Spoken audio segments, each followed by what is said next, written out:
These people, essentially, my biological family, were in plain sight my entire life.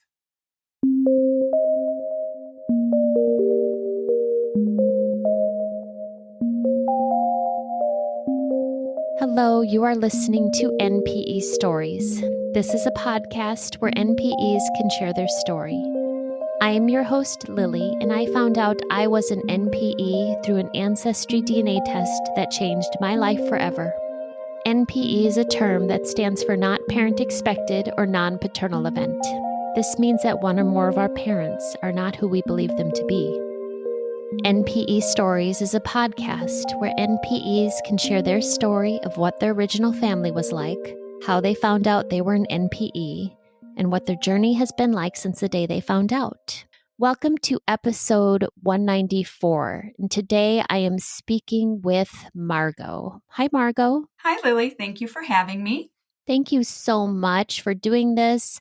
We're going by your pen name today, Margo Reilly, and your real name is Jill Krasanovich. Am I saying that correct? Correct. Yep. Thank you. So we can go interchangeably between those two names. I'm fine.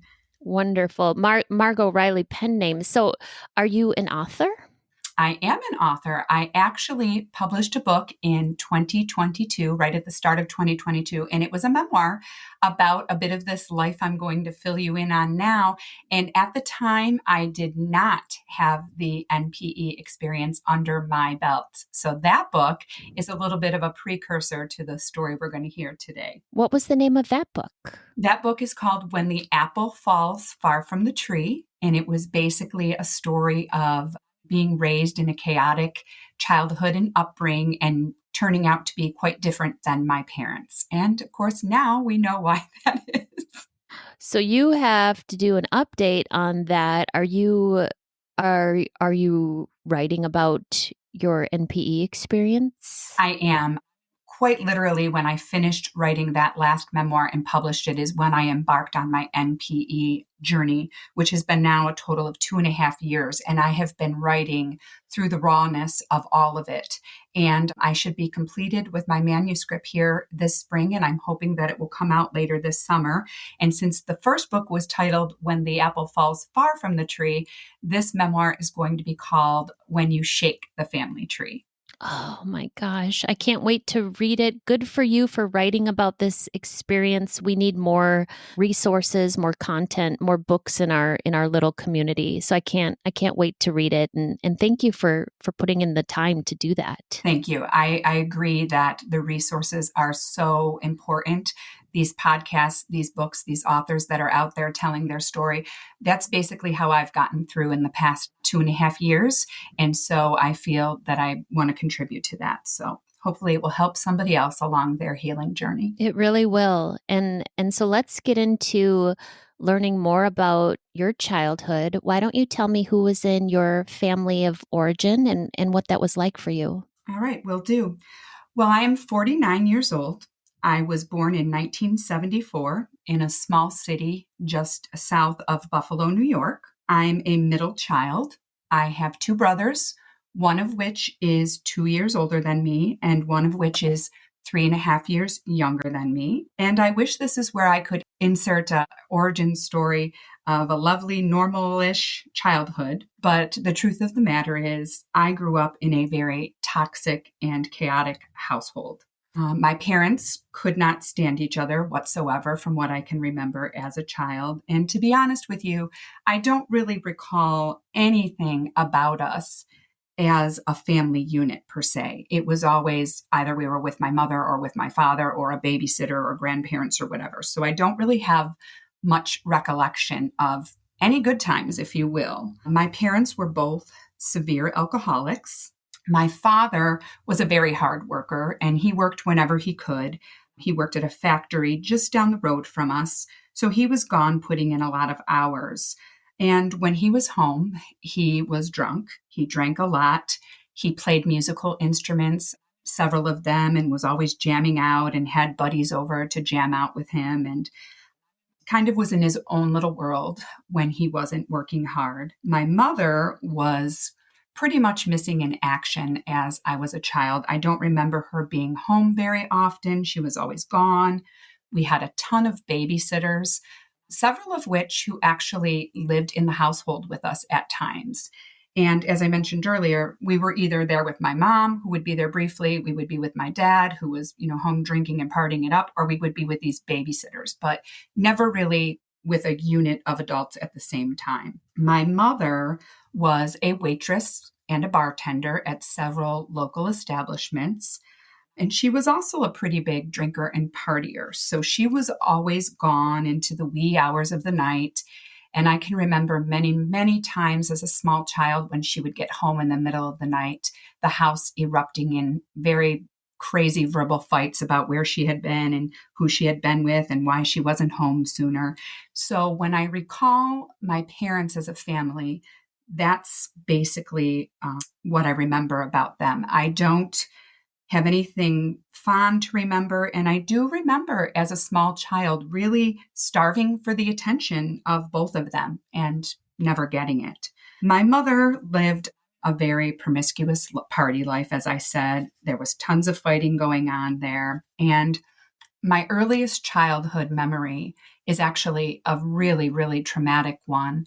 My mother had been gone as usual working. My father had been probably a case deep into his beer drinking after work. And I was just about 4 years old. So I think my fourth birthday was like maybe a month away. And I was caretaking for my baby brother, who was just a few months old. I was entertaining him on my parents' bedroom bed, and I was kind of like jumping and popping him around a little bit and making him giggle at me. Again, he was just a few months old, and I was just about to turn 4. And I remember my father kept telling me to stop it and yelling from the other room. And for whatever reason, I did not take heed of his warning. And at some point, he lashed out and stormed into the room, literally grabbed me, threw me at the ceiling like a ton of bricks, and I fell to the ground like a ton of bricks. And my legs was broken in several places. And I crawled around the house for hours, or what seemed like an eternity, crying for help and saying that I thought something was wrong with my leg. And it wasn't until my mother arrived home late in the middle of the night when she saw what he had done, and I told her. And then she proceeded to hit my father and scream and yell at him, and they had war. And then my mother groomed me for the fake story that we were going to tell the emergency room when we got there. And the ride there, we rehearsed the lie that I was going to tell them, that I had fallen off the bed from jumping. And just like we rehearsed, I went into the emergency room and told the story, which they took verbatim, and I was on my way home. Little did I know this was going to be the first of many lies and stories my mom was going to make me believe coming up.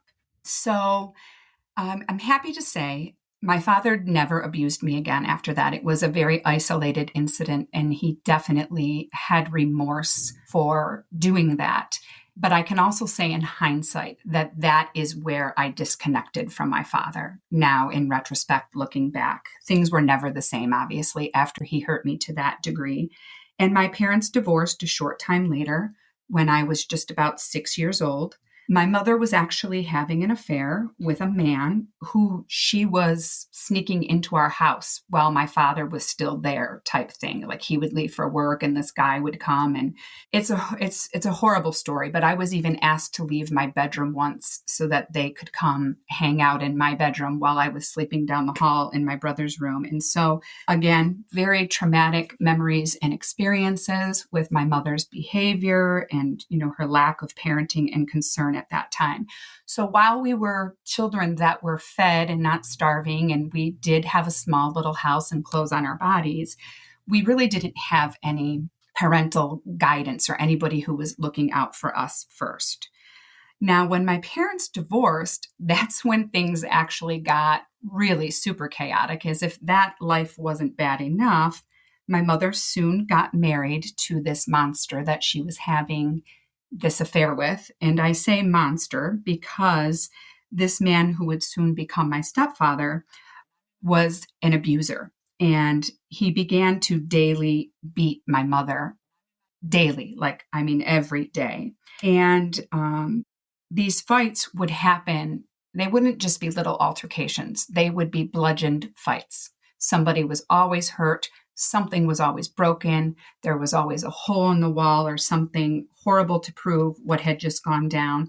And the cops were at our house at an almost daily basis for as long as I can possibly remember.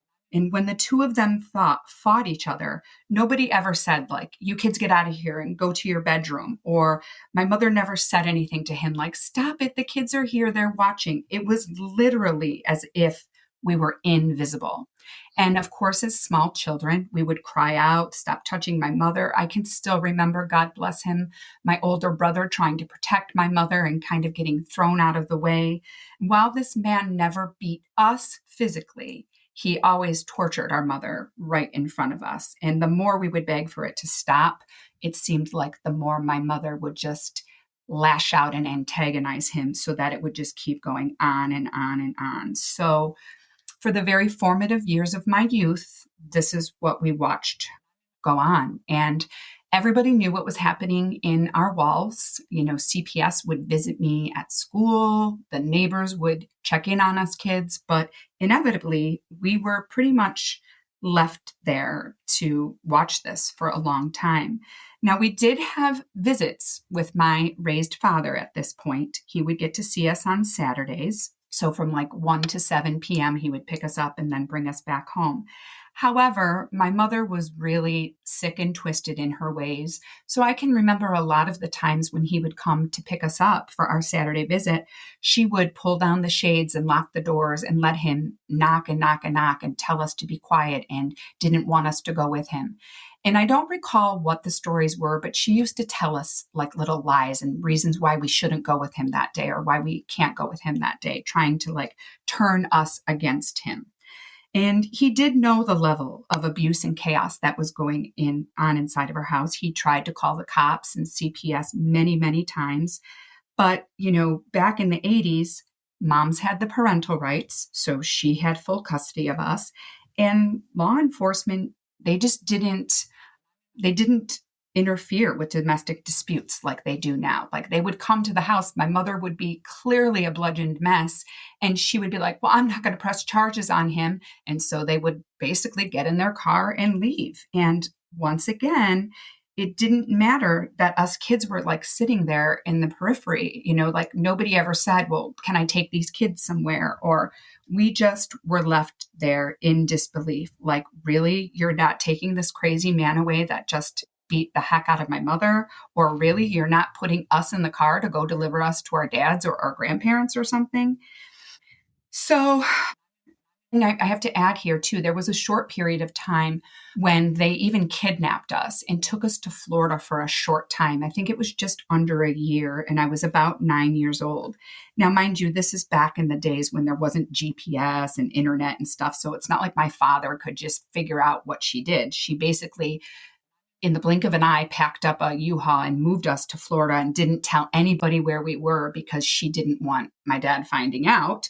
And it took him a really, really long time to find us there. And when we were there, you know, I think she had this hope that life was going to change and turn around suddenly because we were in this new place with this new start. But of course, the beatings continued, and it wasn't long before our neighbors there knew what was happening inside of our walls, and they were calling the police on a regular basis. And I can recall a time that my brothers and I came home from school, and we found my mother, and she was trying to commit suicide. And, you know, you want to talk about big feelings. I can remember at 9 years old that I did not have remorse for my mother. We walked into a bathroom and she had just slit her wrists. Obviously not deep enough to kill herself, but there was still blood and she was in despair. And the three of us are looking on. And I can remember at the ripe age of 9, not feeling sorry for her, but feeling sorry for the three of us children, thinking, what the hell are you thinking, lady? You're going to exit life and leave the three of us here with this crazy, crazy ass man. And so the chaos never, ever died down, for not even for a moment. But the good news is we did eventually pack up and leave Florida and come back to New York. Our house was still there because my mom rented it out while we were gone for that. I don't know if it was like 8 or 9 months. And I want to add here too that my mother, she was drunk all the time and very numb, and she was very abrasive in her words. And she made it very, very clear to us kids all the time that the reason we were still there was because she needed the support check. And I can still recall the arguments she would have with her husband, my stepfather, because he would want us gone. And she would basically be like, we can't afford to live without the money. We need the money. And it was like, we knew it was the only reason that we were there. They would fight about it out loud. Nothing was kept from our ears. Nothing was kept from our eyes. So fast forward to about 11 years old.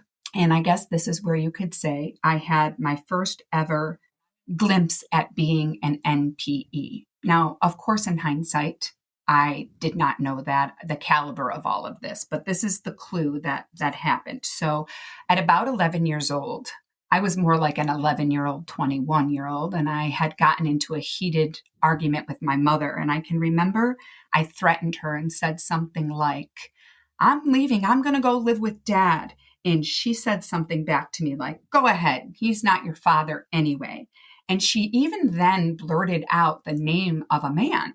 And she was wasted and she was lashing out at me. And it was very typical of my mother to be verbally abusive and hurtful to people. So at 11 years old, I really didn't even take to heart anything she said to me. Now, I did ask her about it the next day because I knew she was drunk. So the next day when she was sober, I asked her about it. And she denied the whole conversation and pretended like she did not say that and that, it wasn't true and she didn't know what I was talking about. So as an 11-year-old, I pretty much tucked that incident away for a long time, too young to process it and what it meant. And also about that same time when I was 11 years old, I finally got my escape from that household. The three of us came home from school one school day, and my mother was actually waiting on the front porch with a couple of little packed bags and suitcases. And she said that my older brother and I were now going to go live with my dad, that we couldn't live there anymore. And she also verbally told us that her husband told her she had to pick between us kids and him because he wasn't putting up with it anymore. And she chose her husband. And so it was time for us to leave. And of course, we were elated to get out of the house. And that's not to say we didn't have compassion for my mother. Of course, there were many times that we wanted to save her and we felt terrible for her. But this had gone on for so long that at this point, we just wanted out.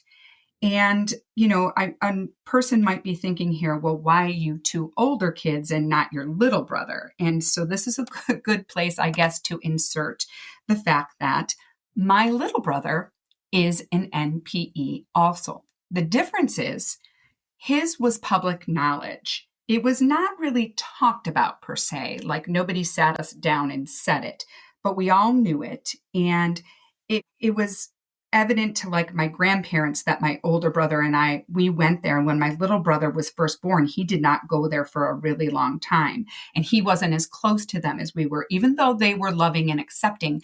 It was like my mother just didn't let him go there. So my mother had told my little brother his origin story when he was really young, like maybe 6 or 7 years old. She confessed to him that my dad was not his dad. And what had happened was she had cheated on my father with one of his good friends.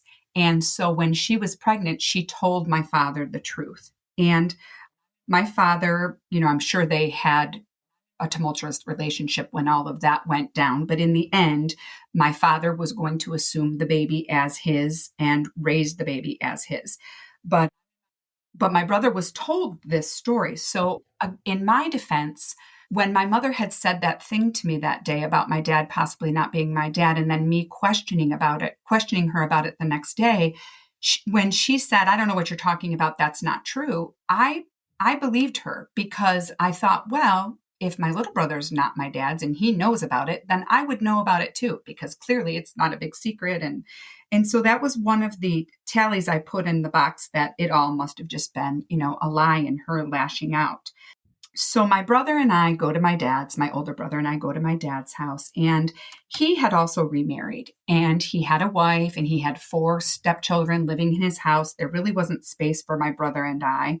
So we didn't stay there. We ended up going to live with my paternal grandmother, my dad's mom, because my grandpa had just passed away and she could use the help of us around the house. I was like 11 or 12, so my brother was like 13 and 14. She was very close to us as we were growing up. She was one of those people that hated that we lived in that house of hell, but also, I guess, felt there wasn't really much she could do to get us out of there. So she made sure that our time spent with her, was wonderful. I mean, I can remember when she used to call my parents and like tell these little white lies that she needed yard work done or stuff so that she could get us to come over there and stay with her. And we just would love when that happened. So she raised me through my teenage years. And, that was a sticky situation too, because my grandmother and I had always had this wonderful, beautiful grandmother granddaughter relationship. And then she got to deal with me when I was a teenager. And, my teenage years after living a life like that they were pretty rough. And I kind of hated that she had to be put into that parental situation, but I was also grateful, obviously, to be there and not with my parents. So much so that I actually emancipated myself from my parents at the age of 14. I went through the court system and legally emancipated myself. So I became a ward of the court. And during all of this time, I had estranged relationships with my mom and dad. So, like, we would talk and then we wouldn't talk, and we would talk and we wouldn't talk. So, obviously, when I got emancipated, it was a point in my life where I was not really talking to either of my parents. And even though this was her son, whom she had a relationship with, she supported me and always believed in whatever I said I needed to do. So when I told her I was, wanted to clear myself of them, she was in support of it. And so then basically she started receiving money through the court systems to care for me and be my caretaker through those last years of my teenage years. And like I said, I was pretty wild, partying. I met my husband, who I'm still with to this day, way back then. And we were crazy kids. But eventually that all calmed down. I went away to college. I became a teacher. Went away to college for 4 years because I had had a teacher, my third grade teacher, who was a male.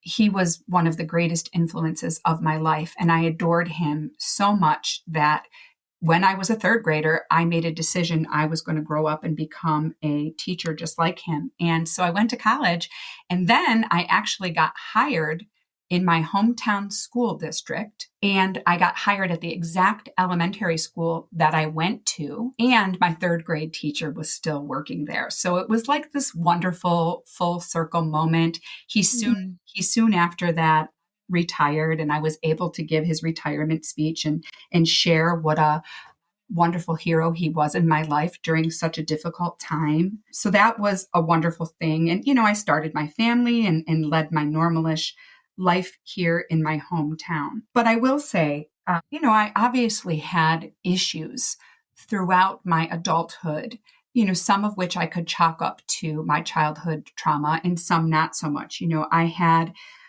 really, really bad bouts of food addiction and went through a weight loss journey with weight loss surgery. I had a cancer journey with a very rare cancer that I had to go through. I had an alcohol dependency and had to work really hard at getting sober. And, in these later years of life, I now know that a lot of this relates back to this crazy origin story, if you will. But throughout these years, even, in my 20s, my 30s, my 40s, I did still talk to my mother and father off and on, but again, very estranged. We would go through chunks of years where we were friends and chunks of years where we weren't talking to each other. But in 2019, my mother passed away. She literally drank herself to death. She died of liver cirrhosis. Just a handful of years before that, her sister, my auntie, died in the exact same way, drank herself to death. And that was around the time that I decided I didn't want to drink anymore. And it was really out of fear of turning out to be like my mother. Like I thought, okay, I need to be a better role model for my children. Even though I wasn't the type of person she was, I feared I could eventually get there. So that's about the same time my sobriety journey started. This summer will be 5 years alcohol free for me. And in 2020, I had a pretty big blowout with my raised father, and I have not spoken to him since.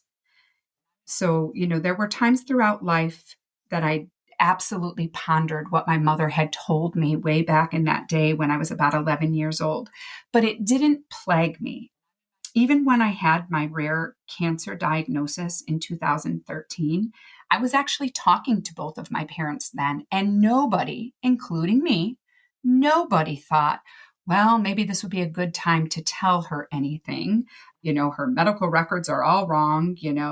Nobody had that flag going off. And, I had subconsciously spent an entire lifetime convincing myself that my raised dad must be my dad because I have light eyes, he has light eyes. My daughter, my youngest daughter, is very musically talented. My father was very, very musically talented. She certainly did not get that from me.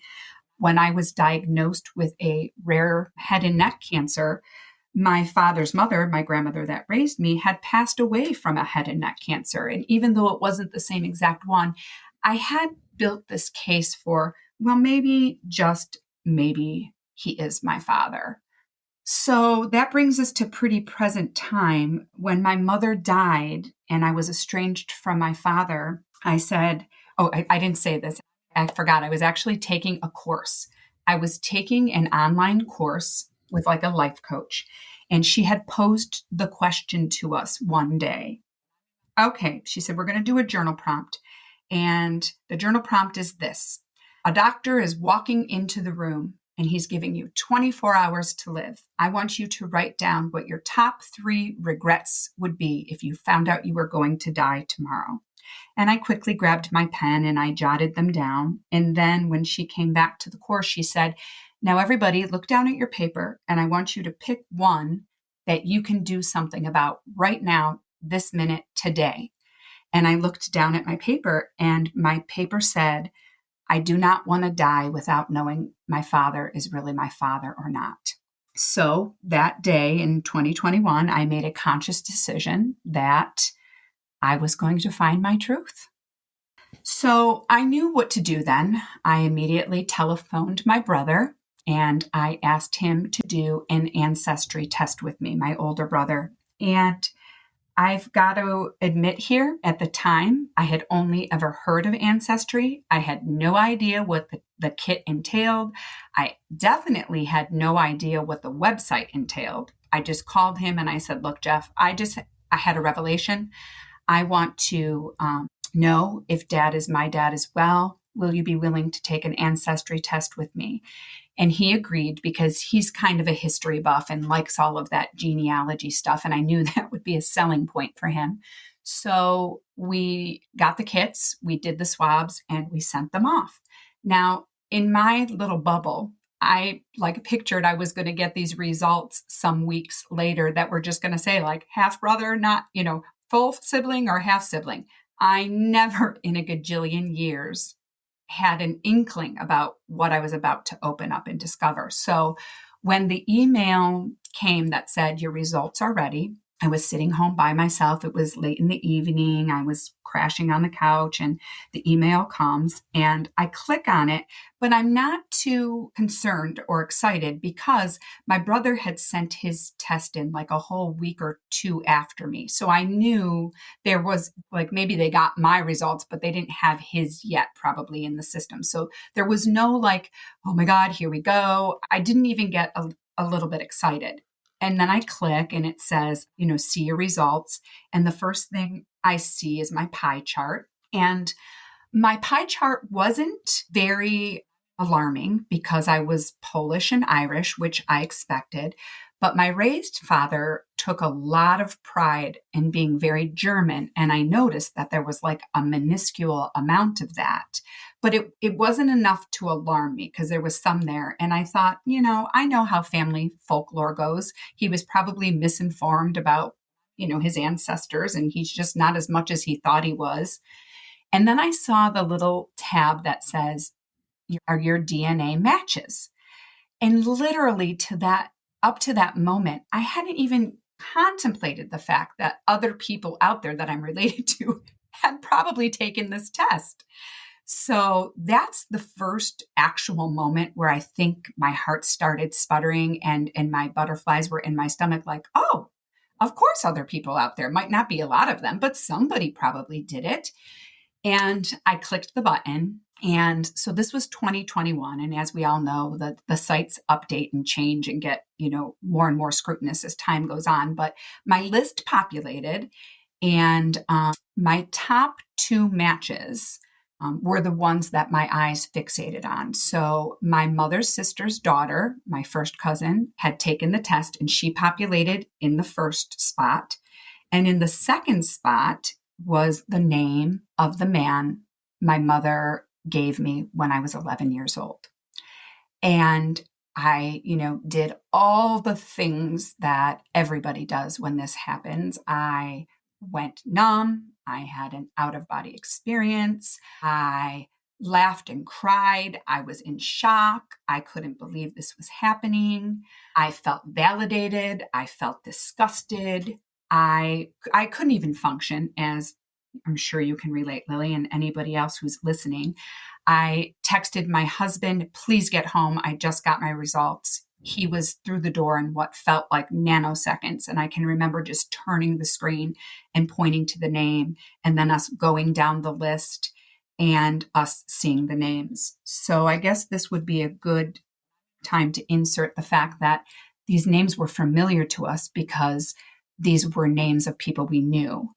And come to find out, my biological father was also one of my dad's other best friends. So I had known this man's children who were my age. We ran with the same circle of friends.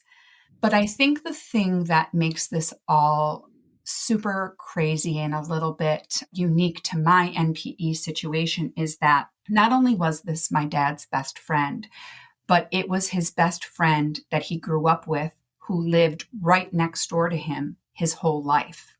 So my grandmother, the lovely woman who raised me and took me in and was the best grandmother a girl could ever ask for, was not actually my grandmother, but the lady who lived right next door to her, who I knew was my grandmother.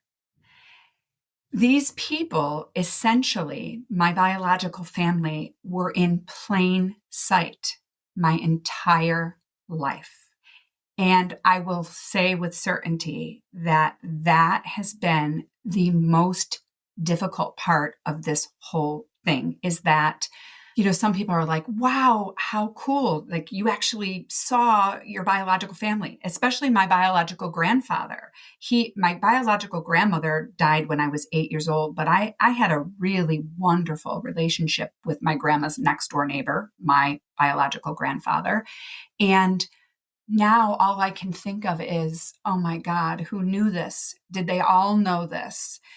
Did they not know this? What would it have been like if they did know that I belonged to them? And, initially I was grateful, so grateful that, oh my gosh, at least I knew who they were. But I'm definitely, 2.5 years out, I'm working in therapy and I'm processing a lot of this. And, I'll be the first to admit there is a lot of anger around the fact that those people were right there, my people, my family. And for whatever reason, I was kept from them. In hindsight, and after interviewing friends of my mother and father, it sounds like maybe, other people knew that this was a possibility back when I was born, but it was never spoken of. It was a deep, dark secret. And there's just so many synchronicities, so my grandparents and my biological grandparents were best friends. Now, when I go to the cemetery to visit my grandparents, my biological grandparents are buried just feet away from my actual grandparents. And the whole thing is like, It's surreal. I can't help but think there's a reason why I needed to finally find out my truth and why this is all happening. I will admit I don't know what that reason is yet. I did have the opportunity to have a sit down with my biological father. He basically has a lot of shame, obviously, around the fact that these things happened, and that, this is obviously what broke his friendship up with my father. I don't know that my mother ever told him, hey, this is your daughter. My guess is that she probably didn't know, and she was very promiscuous, clearly, back in those days. But I definitely don't just blame my mother for all of this, too. It was the 70s. They were a crazy, wild bunch of friends, from all of the interviewing that I did. They were all partying and hanging out with each other. And, I've done a lot of work around the forgiveness of my mother. She's not the only player in all of this. And the craziest part is that in hindsight, she's the only one who ever gave me my truth. I'm very grateful for that as well. So, today I am still embarking on a very huge healing journey. I dare say to people who are embarking on this, it doesn't necessarily get easier as time goes on, especially when there's rejection involved. My biological father was very kind to sit down with me and hear me out and tell me what little he remembered about the whole situation back then. And, also say, look, I'm in my 70s. I really, don't know how to handle this or know that I want to handle this moving forward. And I haven't, really had any forward movement with him since that all went down 2.5 years ago.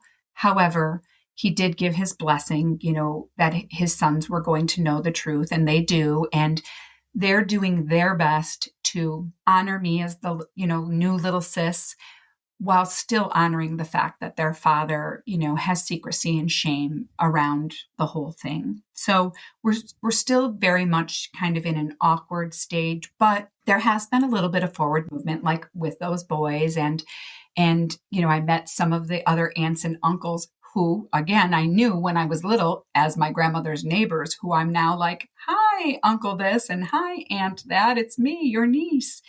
And they're being very, very gentle and welcoming. And for that, I'm super duper, grateful. But this forgiveness journey, this grief and mourning journey, still continues deeply at 2.5 years out. I had to come to the terms that I have no full siblings, that I'm never going to know my biological family and my roots the way that I would like to. I mean, even if everybody's on board and we embrace from this point forward, you still can't go back in time and get back, all that you missed out on, and, make up for that loss. It's a grieving process more than anything. And I think that's why I really felt, just like with my first book, I needed to grieve and process my childhood, to forgive and understand and let go. And so it basically became only natural that I was going to do the same thing with all of this. And, everybody is aware that I am writing the story. Obviously, the names are changed. I write in my pen name, and the people that I include in my story will also have fake names. And that's not for anonymity's sake, more just out of respect. But clearly, the people who live in my small little city and are familiar with these families basically know what is going down. But I feel that the more my truth is shared and the more that I embrace who I am, regardless of how I came to be, the more human and loved I feel. And I need all the players involved in this to understand that I'm not doing it to hurt anybody.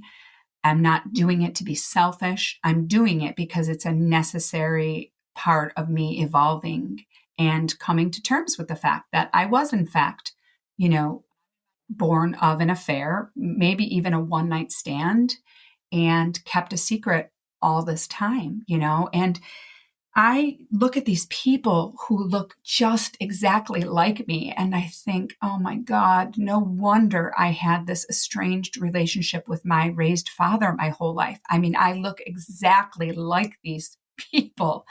And I think about that day I sat down with my biological father. I couldn't even concentrate on what we were saying because looking into his face was so freaking crazy. And I kept thinking, oh my God, he's got to be thinking the same thing I am. Like, this is just nuts. And, looking at his body build and the way he walked and the antics he made, and just wondering, like, oh my gosh, how much of that, how much of what I do did I get from him? Because I look at my own daughters, right? And I see how they're just like my husband.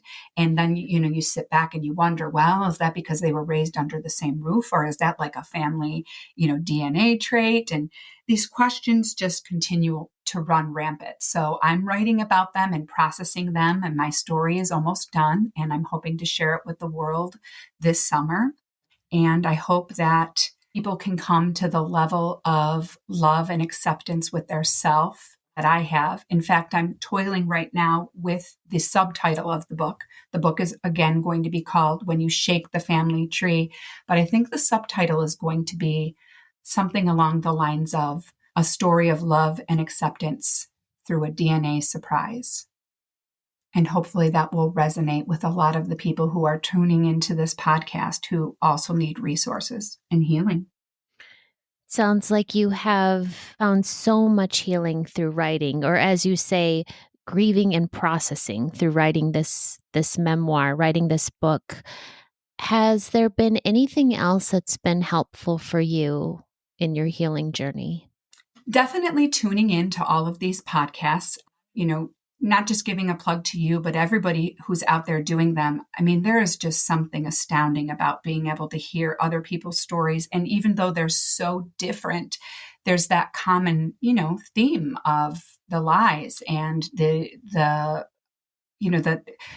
whole longing to belong and wanting your truth and the way people act when you finally know and you're trying to get it.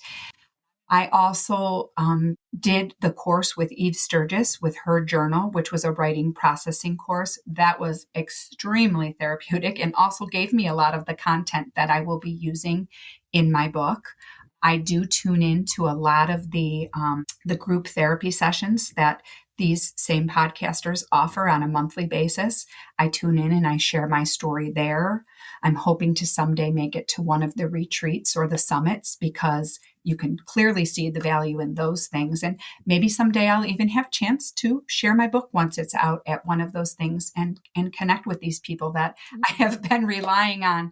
But I will say too that all the way up until this point of my NPE discovery, I had never, ever once in my life done therapy. And I clearly said, okay, it's time. And I searched out a therapist who does EMDR in my area. And I've been working with her, I think, for a little over a year right now. And I will say this, I don't think anybody can get through it without some form of counseling or therapy. It has been detrimental to my healing journey, forgiveness journey, and acceptance. And I'm still working with her, and it's deep work. I'm not going to say that it's easy. It's very, very deep work. I'm going back to a lot of those childhood wounds and healing them and giving that little inner child what she needs. And I highly recommend that anybody who can relate to any parts of these stories of mine with the chaotic childhood component, especially, that you consider therapy, because while finding the right therapist might not be the easiest thing alive, there are some excellent, resources out there. And that's probably been pivotal in where I am right now today. I'm so glad you brought that up. I was just in a recording this morning, and the practitioner said, she noticed some bilateral eye movement with me when I was talking about reliving a traumatic experience with my mom. And I don't understand the full science behind EMDR, but I have done a session myself, and I am thinking about doing more. So I am glad you brought that up.